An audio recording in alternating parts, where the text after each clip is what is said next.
안녕하세요. 코드더미입니다. 이번 시간에는 부트스트랩으로 디지털 명함을 만들어 볼 거예요. 이렇게 전체적인 배경 이미지도 넣어주고요. 그 위에 카드 형식으로 사진과 프로필 정보를 넣어 볼 거예요. 그리고 아래쪽 버튼들은 아이콘으로 되어 있습니다. 이렇게 이번 시간에는 부트스트랩 아이콘을 가져오는 방법에 대해서도 알아볼 거예요. 큰 화면에서는 이렇게 프로필 사진과 세부 정보가 수평으로 배치됩니다. 그리고 작은 화면에서는 프로필 사진 아래쪽으로 텍스트가 배치되도록 만들어 볼 거예요. 부트스트랩을 사용하면 입문 과정에서도 이러한 웹페이지는 크게 어렵지 않게 만드실 수 있습니다. 부트스트랩을 보다 체계적으로 배우고 싶다면 구독 버튼 옆에 가입 버튼을 클릭해 주세요. 자, 그럼 함께 디지털 명함을 만들어 보겠습니다.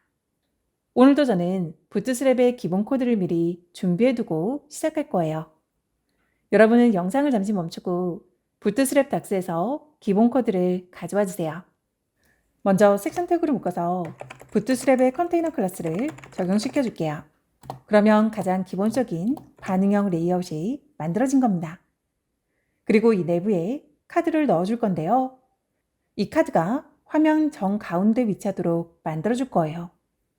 그렇게 만들기 위해서 뷰포트 전체 높이를 차지하는 플렉스박스를 만들어서 가운데 배치를 해줄 겁니다. 부트스트랩에서는 VH-100으로 뷰포트 높이의 100%로 맞춰줄 수 있어요. 그리고 디플렉스로 플렉스박스를 만들어줄 수 있죠. 마지막으로 주축과 교차축 정렬을 모두 센터로 가운데 정렬 시켜줄게요. 자, 이제 이 안으로 카드를 넣어주면 되는 거죠.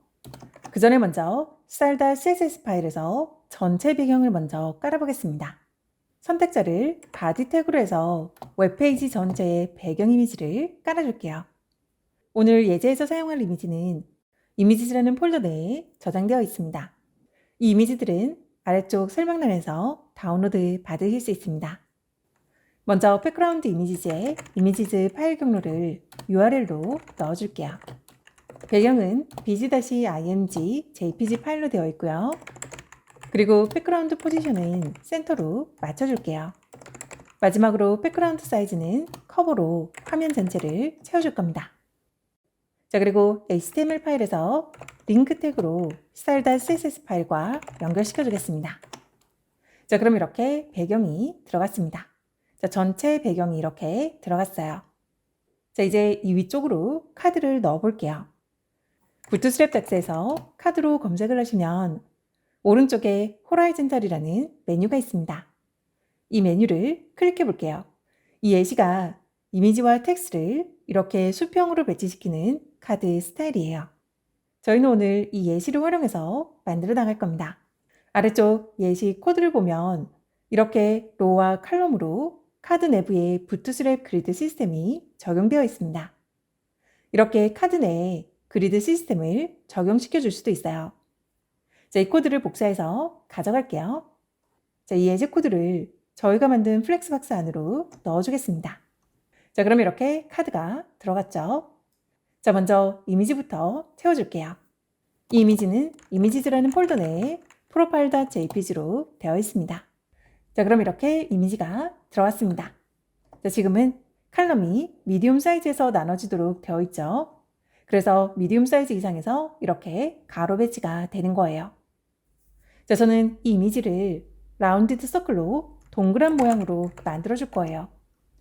그리고 내부 패딩을 4 정도 넣어서 충분한 여백도 만들어 줄게요. 자, 그럼 이렇게 원 모양의 프로필 사진이 들어갔습니다.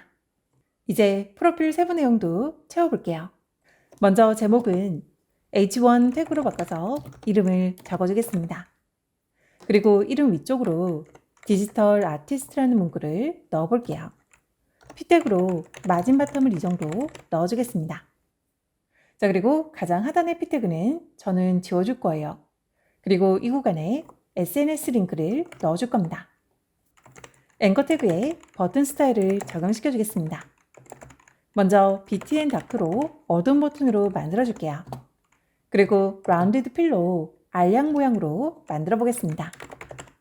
자, 그리고 이렇게 홈페이지처럼 텍스트를 넣어주면 되는 거죠. 이번엔 여기에 텍스트가 아니라 아이콘을 넣어볼 거예요. 부트스랩 홈페이지 상단에 아이콘이라는 메뉴가 있습니다. 부트스랩에서 무료 아이콘을 제공하고 있는데요. 이 아이콘을 사용하기 위해서 한 가지 세팅 과정을 거쳐야 합니다. 아래쪽에 보면 인스톨이 보이죠? 이 인스톨을 클릭해 볼게요. 자, 그러면 아래쪽에 CDN 링크가 있습니다. 이 링크를 복사해서 붙여 넣어 주시면 되세요. HTML 헤드 태그 안으로 붙여 넣어 주시면 됩니다. 이렇게만 해주면 부트스랩 아이콘을 검색해서 바로 사용할 수 있습니다. 자, 저는 홈으로 검색을 해볼게요. 원하는 아이콘을 찾으면 클릭해서 들어갑니다. 해당 페이지에서 아이콘 폰트라고 있죠. 이 아이콘 폰트를 복사해서 원하는 곳에 넣어주시면 되세요. 저는 바로 이 홈페이지라는 텍스트 대신에 아이콘으로 넣어보겠습니다. 그래서 바로 여기에 붙여 넣어주겠습니다. 자, 그럼 이렇게 아이콘이 들어갔습니다. 자, 동일한 방식으로 나머지 SNS 링크도 만들어주시면 되세요. 저는 찾아둔 아이콘명으로 바로 바꿔주겠습니다. 여러분은 조금 전처럼 검색해서 가지고 오시면 됩니다. 부트스랩 아이콘명은 이렇게 BID의 아이콘명으로 되어 있습니다. 그래서 사용하시다 보면 자주 사용되는 아이콘은 기억하게 되실 거예요. 그리고 버튼 색상도 원하는 색상으로 바꿔보세요. 자, 그러면 링크까지 모두 완성되었습니다. 카드의 내부 패딩이 너무 없어 보이죠? 자, 패딩을 조금 넣어줄게요. 로 안으로 패딩을 조금 넣어주겠습니다. 자, 그리고 사진은 위쪽 상단에 배치되어 있는데요. 세로로 정중앙에 배치되도록 만들어줄게요. 그러면 얼라인 아이템즈 센터 클래스를 적용해주면 되는 거죠. 이런 형식으로 예제 코드를 기반으로 조금씩 여러분이 원하는 스타일로 만들어 나가시면 됩니다. 저는 카드 배경색도 뒤쪽의 배경이 드러날 수 있도록 반투명으로 만들어 볼게요. 비즈라이트로 밝은 배경색에 오페시티를 75 정도 설정해서 뒤쪽 배경이 드러나도록 만들어 주겠습니다. 자, 그럼 이렇게 뒤쪽 배경이 살짝 드러나도록 만들어 줄 수 있어요. 자, 그리고 저는 H1 태그에 다른 글꼴도 적용을 해 볼게요. 이렇게 폰트 하나만 바꿔도 전체적인 분위기가 달라지죠. 지금 여기서는 웹 폰트 적용 방법까지는 다루지는 않을 겁니다. 조금만 검색해 보시면 웹 폰트 적용하는 방법은 어렵지 않게 찾을 수 있을 거예요. 자, 지금은 브레이크 포인트가 MD로 되어 있어요. 그래서 미디움 사이즈 이상에서만 이렇게 가로 배치가 되는 겁니다. 저는 이 브레이크 포인트를 SM, 스몰로 바꿔줄게요.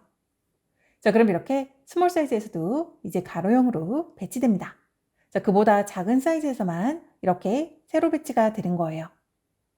자, 그럼 이제 스몰 사이즈 이상에서 칼럼 2개의 영역으로 나눠집니다. 자, 그런데 스몰 사이즈보다 작아지는 크기에서는 사진이 너무 커지죠. 자, 그래서 이 이미지가 들어가 있는 레이아웃에는 한 가지 레이아웃 조건을 더 추가를 해줄 겁니다. 그래서 칼-6로 작은 사이즈에서 칼럼 6칸만 차지하도록 추가적인 조건을 넣어줄 거예요. 자, 그럼 이렇게 사진이 작아졌습니다. 자, 이제는 주축으로 가운데 정렬도 필요해졌죠. 저스티파이 컨텐츠 센터로 주축 가운데 정렬까지 해주겠습니다. 자, 스몰 사이즈에서는 사진이 너무 작아지는 것 같아요. 그래서 스몰 사이즈 이상에서는 패딩을 조금 줄여볼게요. P-SM-3으로 스몰 사이즈 이상에서 패딩을 3 정도 넣어주겠습니다. 이렇게 브레이크 포인트에 따라서 다른 패딩이 적용되도록 만들어줄 수 있습니다. 자, 이제 마지막으로 텍스트 정렬을 바꿔볼게요. 자, 저는 모바일 세로 방향에서는 텍스트가 가운데 정렬되도록 만들어줄 겁니다. 그리고 이렇게 가로 배치가 될 때는 왼쪽 정렬이 되도록 만들어 볼 거예요. 이 텍스트가 담겨있는 카드 바디 영역에 먼저 텍스트 센터를 적용해 줄게요. 자, 그러면 이렇게 가운데 정렬이 되었죠. 하지만 지금은 모든 사이즈에서 가로 정렬이 되었습니다. 자, 이제 스몰 사이즈 이상에서 다시 왼쪽 정렬로 바꿔볼게요. 자, 이렇게 SM이라는 브레이크 포인트만 넣어주면 이 사이즈 이상에서는 다시 텍스트 스타트, 즉 왼쪽 정렬을 시킬 수 있어요. 자, 그럼 이제는 모바일 세로 방향에서는 텍스트가 가운데 정렬됩니다. 그리고 스몰 사이즈 이상에서는 다시 왼쪽 정렬이 됩니다. 자, 이렇게 또 하나의 예제 페이지가 완성되었습니다. 오늘 배운 내용을 활용해서 여러분을 대표하는 디지털 명함을 만들어 보세요. 그리고 실제 활용까지 해보시기 바랍니다. 자, 그럼 저는 다음 예제를 통해서 다시 뵙겠습니다.